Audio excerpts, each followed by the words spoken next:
menjelaskan tentang ciri Nabi Muhammad SAW dan para sahabat, berbunyi, A'udzubillahi minasyaitonir Muhammadur Rasulullah walladzina amanu ma'ahu walladzina ma'ahu asyiddu 'alal kuffari ruhama'u bainahum tarahum ruk'an sujada yabtaguna fadlan min rabbihim wa ridwana simahum fi wujuhihim min atharis sujud.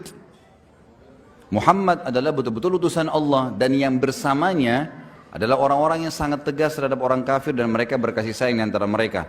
Kalian melihat mereka selalu ruku, selalu sujud. Perhatikan kalimat ruku dan sujud ya. Ada kalimat sujud di sini.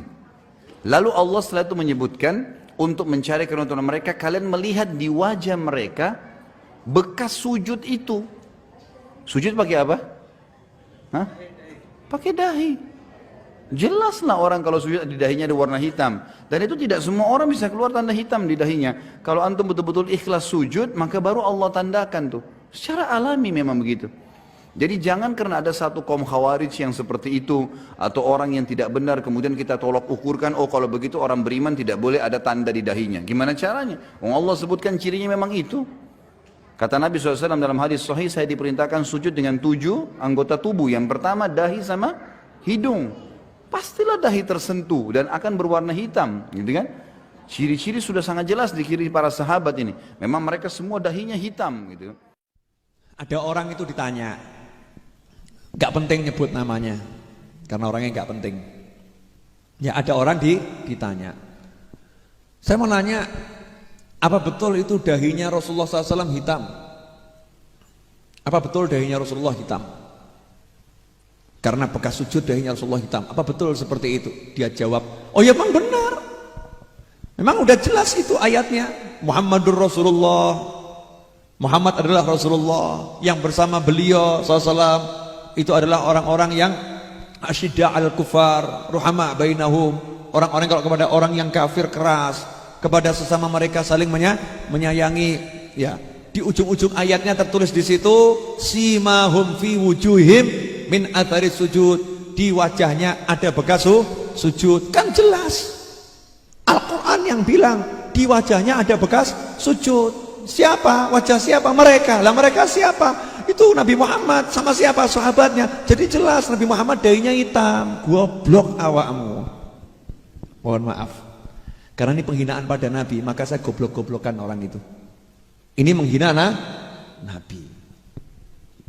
Orang tadi kan kelihatannya pintar ngomong ya. Kelihatannya pintar ngomong. Orang yang seperti ini dapat sabdanya Rasul, man fassaral Quran bi ra'yih falyatabawa maq'adahum minan nar. Siapa menafsirkan Al-Quran dengan kepalanya sendiri, otaknya sendiri, silahkan ambil tuh tempat duduknya di neraka udah disiapin. Hati-hati nih. Ini ayat Al-Quran. Coba buktikan sama saya. Ada ndak ayat yang bilang kalau Nabi itu jidatnya hitam? Dahinya hitam, ada ndak? Satu ayat, apalagi hadis. Lah itu ayatnya. Coba dibaca, nggak ada kalimat dahi Nabi, dahi sahabat hitam, nggak ada. Yang ada apa? Di wajahnya ada bekas sujud. Lah kenapa dia bisa mengartikan bekas sujud itu hitam di dahi? Ini terjemahan dari mana ini? Cari terjemahan Al-Quran, ada enggak yang diterjemahkan bekas sujud dahi hitam? Enggak ada. Anda boleh tanya tafsir manapun, saya tantang tafsir manapun. Mau tafsir Jalalain, mau tafsir Qurtubi, mau tafsir Ibnu Katsir, mau tafsir Durrul Mansur, mau tafsir Tabari, mau tafsir Al-Baghawi, apapun tafsirnya. Carikan satu tafsir yang mengatakan simahum fi wujuhim, artinya adalah dahi hitam.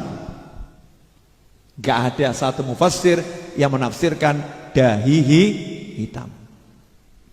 Nah terus gimana nih sebetulnya? Di wajahnya ada bekas sujud. Nah makanya nanya sama ahli tafsir, jangan pakai kepalamu sendiri. Iya, tanya sama ahli tafsir. Ahli tafsir menafsirkan itu ada 2 tafsir. Enak loh kalau nanya sama ulama itu ya. 2 tafsir. Tafsir yang pertama adalah bekas sujud di wajah tampak di dunia. Tafsir yang kedua, bekas sujud di wajah tampak di akhirat. Yang tampak di dunia ada dua. Satu tampak secara zahir, ada bekas sujudnya, tapi bukan dahi hitam. Apa? Di dahinya kalau habis sholat malam, itu subuh, kalau ke masjid masih kelihatan ada pasir yang nempel. Kenapa? Nggak wudhu lagi, sebab wudhunya belum batal, malam tidak tidur. Sehingga dikenali, ini loh orang-orang kalau malam mereka tidak pernah tidur, karena di dahinya ada bekas tanah yang nempel, bukan dahinya hitam. Jelas kan? Tafsir yang kedua, tampak di wajah, artinya apa di dunia ini? Karena malam itu sujud, terus sholatnya itu banyak, maka pada pagi harinya tampak wajahnya pucat karena kurang tidur. Wajahnya pucat karena kurang tidur. Tampak di wajahnya bekas sujud, bekas malam melek sholat. Ya, tampak wajahnya pucat, sufroh fi wujuhim. Warnanya pucat. Warnanya pucat ketoan. Oh, ini malam gak tidur ini. Tapi karena sholat. Kemudian tampak di wajahnya bekas sujud. Artinya apa? Karena malam itu digunakan ibadah terus. Kalau pagi wajahnya jadi walaupun pucat tapi berseri-seri. Walaupun pucat dilihat enak. Walaupun orangnya jelek jadi ganteng. Aneh kan? Karena ada bekas sujud. Dilihat nentremno ati. Iya, di wajahnya ada tanda tawadhu, merendahkan diri. Di wajahnya tampak khusyuk. Itu yang dimaksud bekas sujud di dunia. Lah di akhirat bagaimana? Bekas sujud di akhirat, wajahnya ini di akhirat akan bercahaya lebih dari wajahnya orang lain, sehingga kelihatan, oh itu tuh yang banyak sujud nih, yang banyak sholat, yang banyak sholat, di wajahnya ada bekas sujud. Nah terus bagaimana dengan jidat hitam, Bib, dahi hitam? Ya, itu kecelakaan.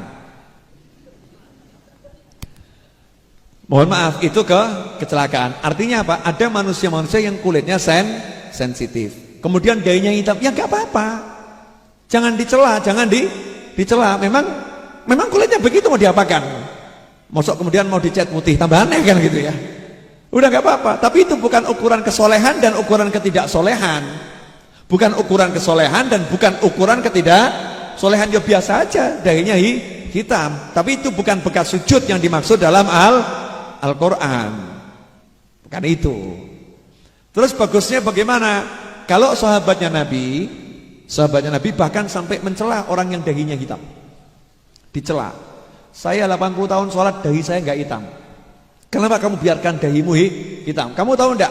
Wajah itu adalah bagian termulia manusia. Dia harus dijaga, jangan sampai wajah itu rusak. Kenapa kamu biarkan dahimu hitam? Sahabat marah itu sama temennya. Ada orang begitu kan, dimarahin sama sahabat. Artinya suruh jaga, jangan sampai memaksakan diri sujud ben ireng ngono lho, paham toh? Nah, saiki tambah direng-ireng no.